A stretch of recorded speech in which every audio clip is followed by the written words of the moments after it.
This is the Parental Alienation Speaks podcast. I'm Cheryl Mefford.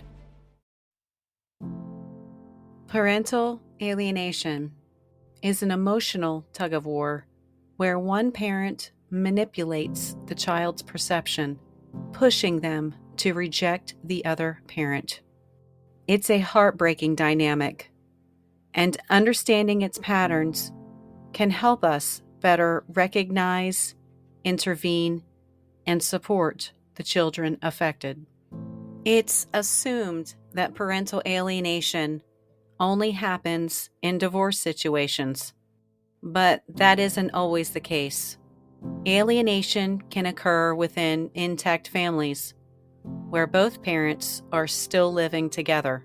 Today, we'll take an in-depth look into 3 patterns that were identified in a study of 40 adults that were alienated as children.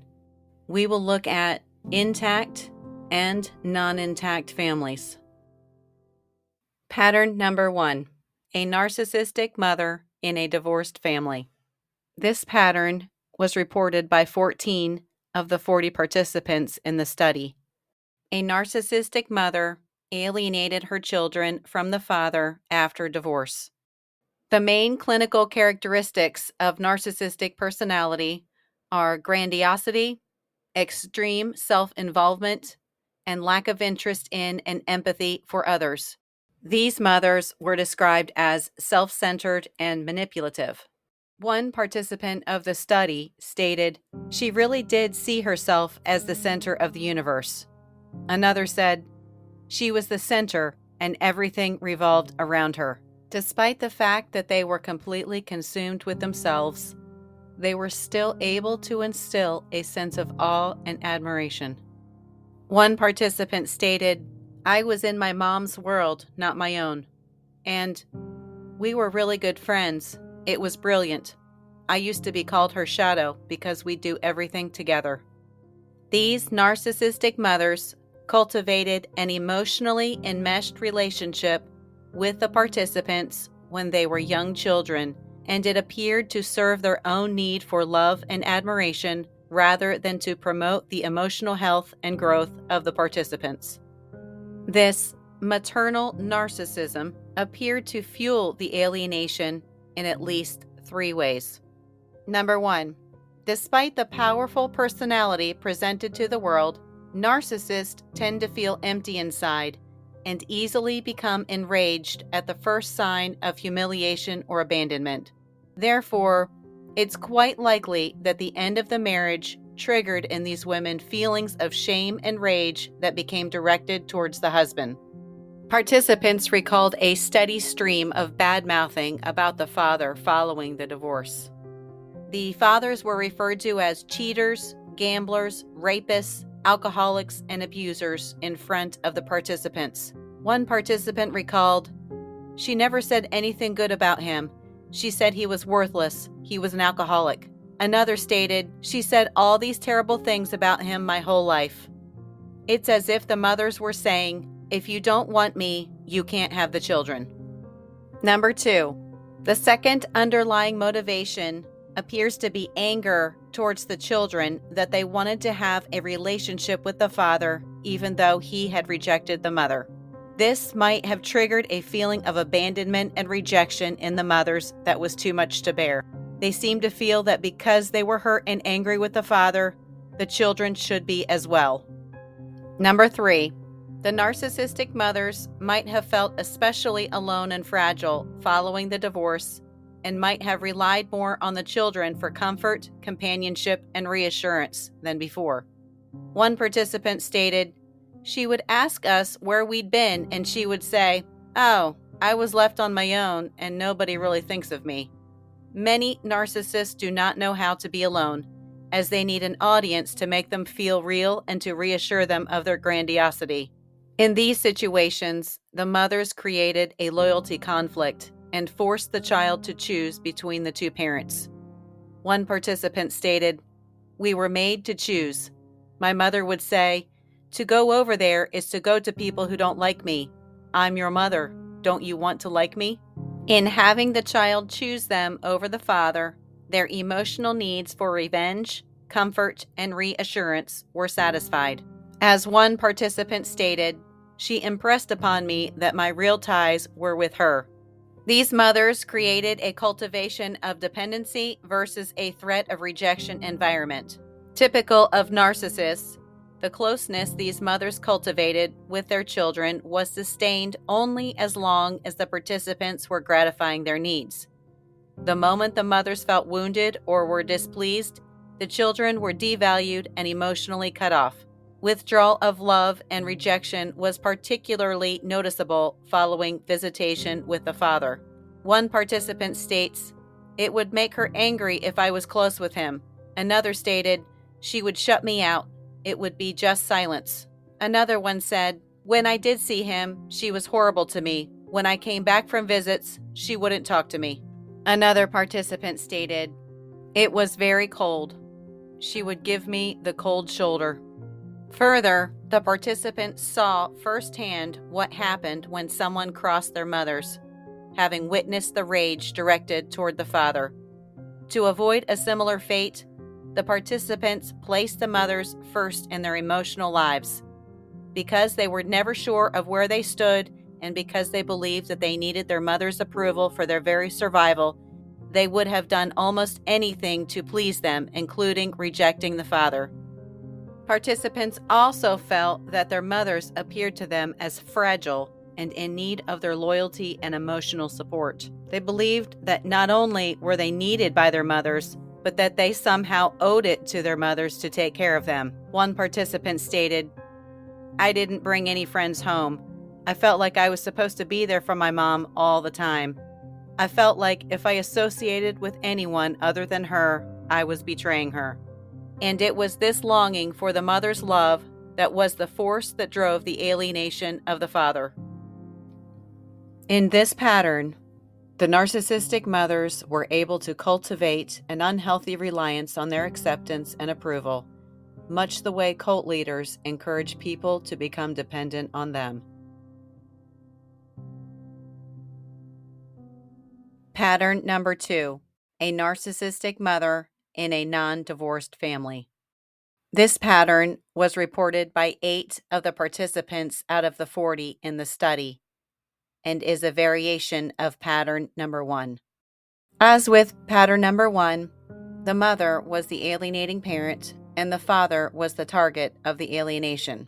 Also, like pattern 1, the distinguishing feature of these families is that the alienating mothers appeared, based on the descriptions provided by the participants, to have a narcissistic personality. The primary difference is that in pattern 2, the alienation did not occur within the context of post-divorce custodial conflict. That is, in all 8 cases, the parents remained married and living together for the participants' entire childhood. The primary technique entailed confiding in the child about the inadequacies and failings of the father. The alienating parents drew the participants into their confidence in such a way as to solidify their relationship at the expense of the relationship with the targeted parent. The participants knew things about the targeted parent that the targeted parent did not know the participants knew, and therefore had no idea that it would be helpful to correct the impression or tell the other side of the story. The participants were left with a biased understanding of the adult relationship, which was designed to make the targeted parent look bad in their eyes. In addition, these confidences served to enhance the intimacy between the alienating parent and the participants and further bind them to that parent. These confidences often led the participants to feel sorry for the alienating parent and anger towards the targeted parent for being so hurtful. One participant said, "She made several announcements to me that she was going to be seeking a divorce, and she told me how marvelous life would be once the divorce went through. I was so happy about that. I suppose I felt as though she saw me as a friend, and I hoped I was worthy of her liking me." Another said, "She felt insecure regarding other women, and I had knowledge of so many things, and that was something I was really too young to know about. My mother would get into more of her personal life with my father, which was really not any of our business as children, and in some way it had a negative effect. One young man recalled that when he was 5 years old, his mother told him she couldn't cope with the demands of raising the family, and she was considering taking him and running away. She was upset, and she was sharing with me. The predominant impression was incredible intensity and excitement and horror, much of which was shared with the participants about the father was designed to make them feel anger or resentment toward him and protective of the mother, furthering the alienation. The alienating mother was able, through the force of her narcissistic personality, to cultivate an emotional alliance at the expense of the child's relationship with the father, despite the fact that the father was living in the same household. In all cases, the mother confided in the participant about her disconnect with the father and drew the child into her perspective that the father was inadequate and in fact responsible for whatever ailed the mother or went wrong in the family. The following description by one participant captured this dynamic. She'd always made both my brother and me feel that our father was somehow to blame for everything. Every day there'd be some attempt by her, some tale she'd tell me, to turn me against my father. So many incidents, it's simply impossible to list them all. Just about all aspects of the alienation worked, as far as I recall. I became my mother's puppet, her ally against my father. I grew to detest him with a truly visceral hate. I couldn't stand to be in the same room with him, or to even talk to him or have him talk to me. Because the alienation did not occur in the context of a divorce, the motivation was probably somewhat different than for Pattern 1 mothers, who most likely felt abandoned and rejected. In Pattern 2, the underlying motivation appeared to have been different, although it's possible that even in the marriage, the mother felt rejected or frustrated by the father and retaliated through the alliance with the child. It's also possible that the mother was not able to maintain an adult relationship in which emotional honesty and compromise was necessary. Perhaps these mothers turned to their children because having the unquestioning adoration of a child was more satisfying and less demanding than a mature relationship with another adult. What links Pattern 1 and 2 is that the child had a close emotional bond with the mother, which the mother exploited to her advantage to meet her own needs. The child chose the mother over the father when forced to choose, in order to preserve the perceived closeness with the mother.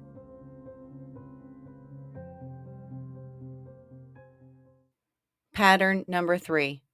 A cold, rejecting, or abusive alienating parent. This pattern was described by 16 of the 40 participants in the study. 3 of those were in intact families, and 13 were in divorced families. The third pattern represents a dramatic departure from the first 2.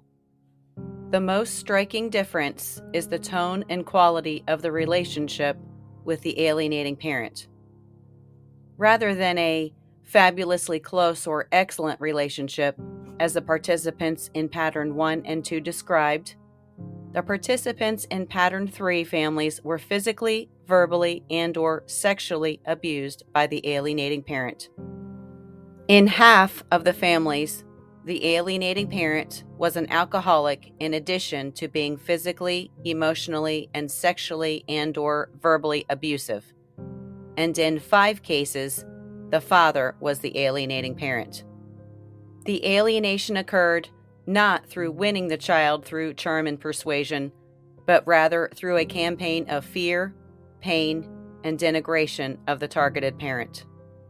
As one participant explained, "My father was a very strong patriarch. He ran the place. He was a nasty person when he drank, and he drank most of the time, and he pretty much ruled the roost, as the saying goes. When he spoke, everyone else had to shut up and listen, and he ruled with occasional unexpected violence. Mother was cowed. There was very little she could do. She had her hands full dealing with him. He would belittle her.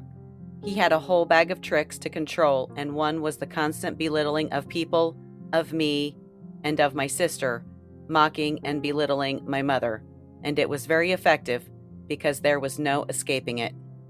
You couldn't talk back or you would be physically admonished, or you would be mocked even stronger. I was never close to my mother. I didn't want to spend any time with her because I bought into some of his stuff that she was silly and mawkish or overly sentimental and unreliable, or whatever the sum total of the impressions that he tried to convey about her.